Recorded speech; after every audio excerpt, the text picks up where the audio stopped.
Vous servez de paillasson aux États-Unis d'Amérique et à son dirigeant d'extrême droite. Trop lâche pour dénoncer l'acte de guerre commis par Donald Trump contre la souveraineté vénézuélienne. Trop lâche même pour nommer l'auteur de l'agression. Ni Trump ni les États-Unis. Trop lâche. Vous abaissez la France. Celui qui s'autoproclame président du Venezuela pour voler son pétrole, qui s'affranchit de tout droit international, a applaudi des deux mains la complaisance insupportable du président français en partageant sa réaction. Cautionner l'enlèvement d'un président en exercice et de son épouse dans une opération qui a fait 100 morts, c'est cautionner le kidnapping comme méthode politique. C'est accepter demain la main basse des États-Unis sur le Groenland, sur Cuba, sur le Mexique, sur la Colombie, sur la Palestine. Vous légitimez les adorateurs de la force en refusant de défendre le droit international.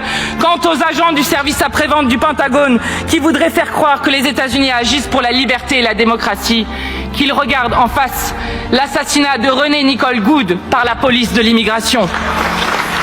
Monsieur le Premier ministre, il était de notre devoir comme Français de condamner dès la première minute l'impérialisme états-unien, de dire que Trump, avec Poutine et Netanyahou, détruit le droit international. Car la servilité ne produit rien d'autre qu'une extension de la domination du plus fort. Elle est la dernière des faiblesses et un manque de fidélité à notre tradition diplomatique. Vous nous faites honte. Comme nous avons honte de voir la France complice du génocide toujours en cours à Gaza.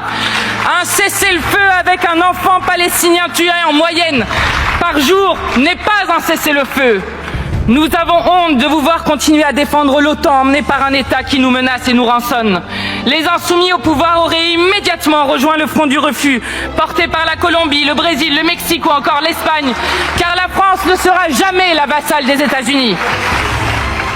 Vous pensez nous faire peur en agitant le spectre d'une dissolution en cas de vote de cette motion de censure.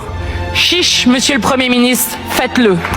En plus de débarrasser le pays de votre gouvernement de malheur, vous verrez que suivant les règles de la politique qui vous font perdre 100 députés à chaque élection législative, il ne restera plus aucun macroniste dans cette assemblée. Le peuple vous regarde et il est prêt à vous battre dans les urnes.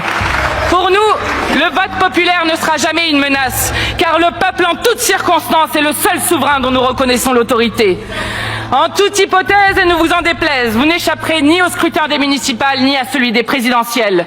Vous devrez rendre des comptes.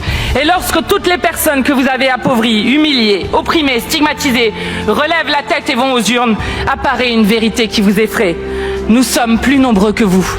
Nous sommes plus nombreux que vous. Sachez que le temps où vous pensiez pouvoir faire souffrir les gens à ceux qui les opposent une résistance est terminé. Les mobilisations sociales en cours en sont une démonstration supplémentaire. Nous nous en réjouissons. Monsieur le Premier ministre, quand le peuple se rappelle qu'il est peuple, il vous fait peur. Et vous avez raison d'avoir peur. Vous tomberez, et lorsque vous tomberez, le peuple vous regardera et vous rappellera cette leçon de Gérard de Nerval. C'est que le peuple aussi, malheur à qui l'éveille, pour que tout au-dessus de l'immense édifice penche et se démolisse, il ne lui faut qu'un mouvement. Vous tomberez. Merci beaucoup, Madame la Présidente Panot.